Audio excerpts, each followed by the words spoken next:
So what's going on, guys, and welcome back to episode number 44 of our Portsmouth career mode, and we're going to be kicking off this episode with a game up against Blackpool in the Emirates FA Cup, and we completely changed the lineup as well. We had made 10 changes, and as you see there, Curtis Jones picked up 2, we had normal Curtis pick up 1, and Soler also come off from the bench to pick up a goal for us as we won the game by 4-0. So a fantastic game for us there, especially we've never even played it, so we're through to the next round. So guys, this is a completely outrageous thing we're going to try and do. As you can see in your top left hand corner, we have Ousmane Dembele. Yes, he's 88 rated, he's 24 years of age, but he's out of contract. We have the money and we're going to see if we can bring him in. I really highly doubt it's going to work, but his salary, what the hell? We're going to have to offer him like 200, let's say 250,000 a week. And let's see what Dembele is saying. That's a fair offer. Oh my God. We have just signed Ousmane Dembele, 88 rated player, 5-star skill moves, 5-star weak foot on a pre-contract. This guy is joining the club. Oh my fucking God. I cannot believe it. Oh dear. We can see a training injury here, and Luis Bustos has suffered a torn hamstring and he's going to be out for 2 months. Oh dear, oh dear.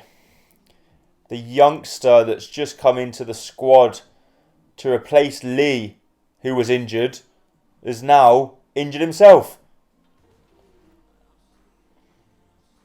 So we've now got the first game of the episode as we're going to be taking on Spurs at Fratton Park. So we beat them at their place at the Tottenham Hotspur Stadium, but now it's time for them to come to us. So it's going to be a difficult game for us. Ampadu has stepped in at centre-back as Lee has actually rejoined training, but he's still got the plaster next to his name, so we don't really want to risk playing him in case he's out for a longer period of time, as we've got Luis Bustos is out as well. So we've given the chance to Ampadu over Tanganga solely because he has that little bit more flexibility and he's a bit quicker as well. Oliver Skip through to Mason Greenwood. Good first time touch, but he just couldn't. There's something with Mason Greenwood this year, and I am honestly thinking of not bringing him in on a permanent deal. Now we've got Dembele, 88 rated, joining the club. He's really not going to be getting game time. The only thing that we could do is sell Jack Marriott and Fayette to bring up some funds to bring in Mason Greenwood, but then for me, I think he hasn't really performed. Yes, he's been good when we brought him in when he was in the Championship, but since then, he hasn't really done much since he had to step up back to the Premier League. I'm thinking of Sacco, the Arsenal youngster. I'm thinking of him to replace Mason Greenwood as a backup, but we've got Wagnerman here, and Wagnerman's charging through. He plays the ball through to Mason Greenwood. Can he shut me up? He can't. See, he just doesn't have that ability to put the ball in the back of the net anymore. Spurs causing us all kinds of problems, and it's taken them just 22 minutes to open the scoring. Harry Kane, probably one of the best strikers in the game, has found the back of the net as he goes over to celebrate with the Tottenham fans. So very disappointing for us there. I thought I'd won the ball back with Wagnerman, but obviously not, as a play ball through to Kane. Ampadu switches off as he's pretty much lacks game time, and Harry Kane doesn't need a second bite of the cherry, does he? Only one, and he puts it in the back of the net. So Eric Dyer in this game is actually playing higher up the pitch than he normally does. He normally plays at CDM, but at this game I think he's playing either CM or maybe even CAM, because Dele Alli's playing pretty much as a second striker. And Eric Dyer, of all people, is causing us tons and tons of problems in this game, along with Dele Alli, that we just can't get near them. Looks like Spurs could get another one now, as Eric Dyer, once again, like I said, he is playing in a very high role in this game, and he's causing us problems left, right and centre as Buto goes for goal. But that one's simple one for Pope, and Pope nearly put us in trouble there. But he's, well, talk about composure. Ampadu is playing more like a CDM. He's just doing whatever the fuck he wants by the looks of things, as he tries to squeeze the ball through to Carlos Soler here. And Carlos Soler is not going to beat Fernandez for pace, but he might beat him for skill. Maybe he won't beat him for bloody nothing. Maybe he makes a better cup of tea. That's about it. Spurs here to double their lead. They go for goal. And Harry Kane makes it 2. It's not even Harry Kane, it's Eric Dyer, isn't it? It is Eric Dyer. I've been talking about him all fucking game. He's caused us so many problems. And you know what? Both goals have come from Ampadu's side. It just proves that he's not up to fitness. He's nowhere near the ball and he can't get near it. Nick Pope gets beaten at his near post. And to be honest, I'm surprised we're only 2-0 down, to be fair. So that is going to be it for the game. And to be honest with you guys, I think we have one shot on target. That was how bad it is. And I will include every single highlight in it. As you see there, the spotlight is on Ampadu. I don't know why he's got the captain's armband on, but the spotlight is on him.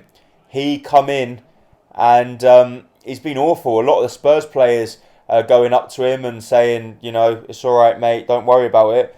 But none of the Portsmouth players did. No one wants to know him. Maybe there's some divide in the changing room.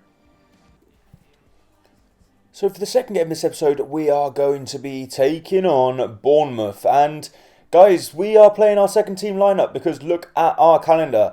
We have a game against Bournemouth on a Saturday, and then on the Tuesday, we're playing Manchester City. So it is a big game for us, this against Bournemouth, and we're hoping we can pick up the result, even with our second team lineup. So, as you can see there, we've got Walks, Ampadu at the back again now, Brandon Lee's fit. We've got Tanganga and Hornstrup. Then we've got a centre defensive duo of Curtis Jones and Richardson. And then we've got a midfield three of Benner, Curtis, Costa. And then up top, we've got Jack Marriott. So we've got plenty of pace in the squad and plenty of skill with the likes of Curtis, Helder, Costa, 4 stars. Curtis is 4-star as well. And then we've got 2 5-star skillers in the team as well. So there could be a good chance of us getting something from this game if we play well. Oh my God.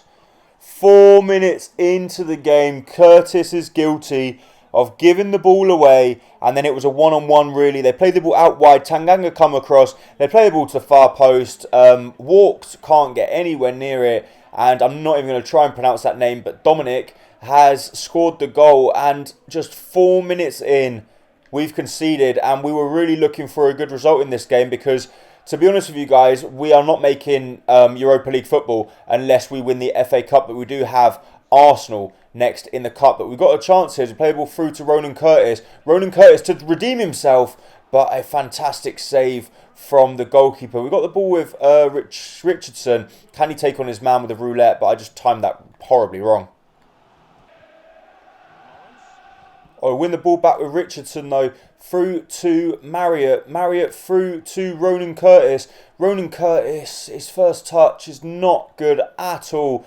And to be honest with you guys, we have been really struggling in the final third. And not just in this game. We're half an hour in and we've yet to have a single shot on target. But the last game against Spurs, I know it was against Spurs and they are top of the Premier League. But against them, we were at least expect to trouble the goalkeeper once or twice. But no, we couldn't even do that. But we've got the ball with Jones here. Jones out wide to Richardson. Richardson here through to Walks. Walk through to Costa. Costa here can see the run of Walks. Walks can take that down. He's going to play the ball to the far post. Maybe not. Oh, he nearly scored. He nearly scored. We had the faith to put him into the squad. He went for that finesse and that was not far away at all. Richardson, the number 21. Remember the name because this boy is going to be a starting player very, very soon for us. He is fantastic and he's just lacking that goal. That's all he needs. A little bit more in the final third and this guy would be fantastic.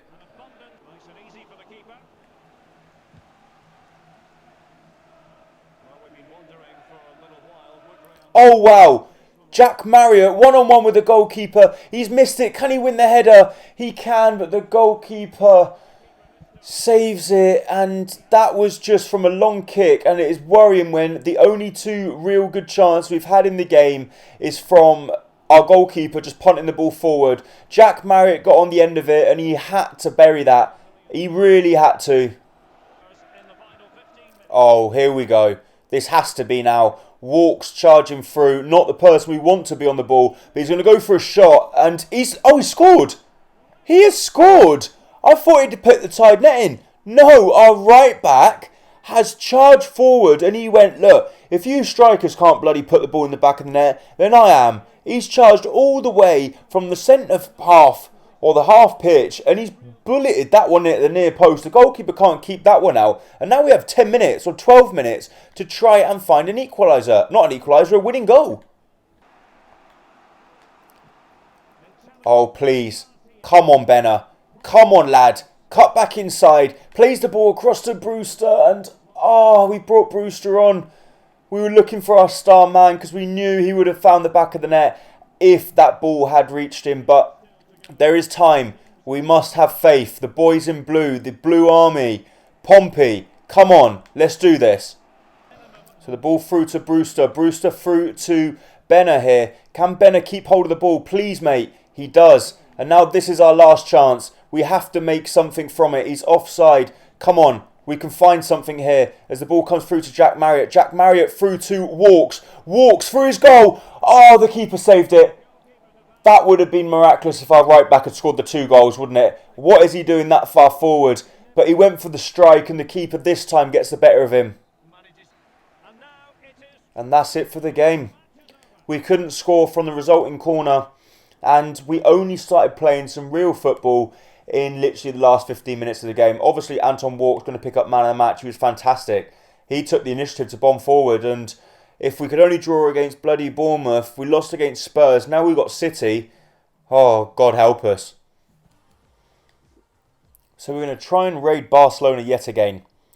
We have found Carles Alenia, 24-year-old, 82 rated, is also out of a contract. The only problem when you're talking to people like Barcelona, they want big money. As you see there, he's on 130k. So we're going to give him an important role. He's probably going to want crucial.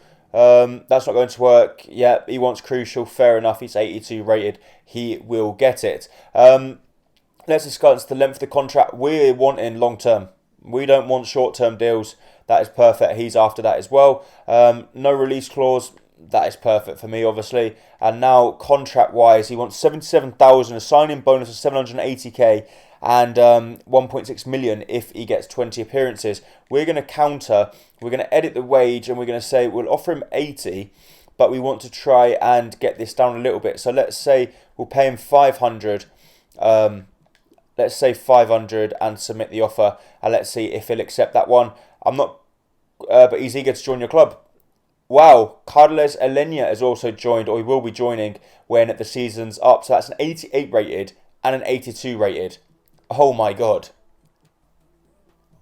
So for the game against City, we've decided to be very, very brave. And the reason we decided to be very brave is because of the formation change. We've gone for this formation. We've gone for 2 holding midfielders again, but instead of right wingers, we've removed a cam and moved him up top.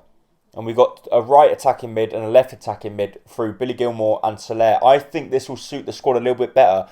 And I'm hoping with the 2 fast boys up top, with Mason Greenwood and Ryan Brewster, we should, I mean, it's not the best game to try it against because it's against City, but we should cause some trouble up top. So straight away here, we definitely have some more attacking force as Ryan Brewster could be away. But no, he finds the ball out wide to Billy Gilmore. He turns, goes for the shot himself. And we're causing them problems early on. And straight away, a simple formation change, which is nothing too drastic, but seems to be working. But we have to be bloody careful because look how high up our players are up the pitch. I mean, if we lose the ball, like we just have done, we're in serious trouble. Oh, we could be away. Ryan Brewster is one-on-one with a goalkeeper. He played a lovely 1-2 with Mason Greenwood and Ryan Brewster. He's been on a little bit of a dry spell, but he has now found the back of the net, robot style, just to prove his delight for scoring. We upset him in the last game because in our press conference they said, how did Ryan Brewster do when he come on the pitch? And I didn't lie. I was straight up, I was forward, and I said, not very good. But he's just said, you know what, the manager might not be happy with me, but I'm going to prove why he should be. That's his 10th goal. Oh, Tammy Abraham has found the back of the net. Fucking Tammy, every time, he always finds a way to just damage us. Nick Pope goes one way and then decides to go with his foot for some reason. But Tammy Abraham, I think he's stepping in for Sergio Aguero in this game. But we look very dangerous going forward. But the only problem with this formation is it does leave us exposed at the back. And like I said, it wasn't the best choice to use it against Man City because we lose the ball like that. And when Sterling's in a foot race against Oliver Skipp, well, there's clearly only one winner unless Sterling decides, you know what, I'm just going to give him the ball back. Oh dear. Williams is miles out of position. Now it's Silva against Saliba. But Saliba, that is the reason we brought him in, because he's been rock solid at the back. And him with Lee is just a partnership to be absolutely inspired by. And we've also got Bustos, who's got potential to be special, but obviously he's injured at the moment. And look who that man was. Oh my God, Nick Pope. How did you get away with that? I mean, he's missed it, but Pope, Jesus Christ, heart in mouth moment. What a ball. That is over the top from Saliba through to Thomas. Thomas through to Soler here. Soler through to Mason Greenwood. Soler, the pass was literally millimetres away from being inch perfect. Foden taking on Saliba. Saliba's lost his man for the first time in the whole game. And now we are going to be able to launch our last attack as we've got an injury here. But we try and squeeze the ball through to Troy Parrott. Troy Parrott, who's just come on the pitch, he's getting completely unmuscled. Troy, if you haven't got the pace, then you've got to be fucking strong. You have to have one of the two if you're going to be playing in my team. Otherwise, you know where the door is. It is unlocked. You can leave.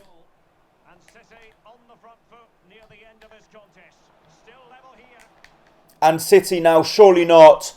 Surely not. In the 92nd minute. 92nd minute. We are in overtime. Sergio Aguero comes over to hug Pep Guardiola. And we've lost it in the dying seconds of the game. We had the chance to win it with Troy Parrott. All he needed to do was be stronger. They play the ball back across and Sergio Aguero puts it in the bottom corner. And that's it, guys.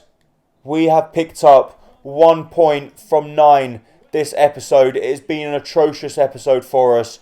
And even though we've signed an 88 rated player and an 82 rated player, we need them now. We are on a horrid run of form. We need to do something. So interesting here, we've got a transfer offer for Troy Parrott and Reading for McGiveaway. And 2.9 million for Craig McGiveaway is really not bad. I mean, he's valued at 3. We're going to delegate and we're going to say 4.25, between 3.2 and 4.2. And we'll let him go. And Troy Parrott, he's valued at 3.2. We're going to delegate. And if we can get, say, 5 million upwards, I think we're going to have to let him go. He really hasn't impressed since, well, he impressed in the first game, got injured, and since that has really done jack shit for us, really.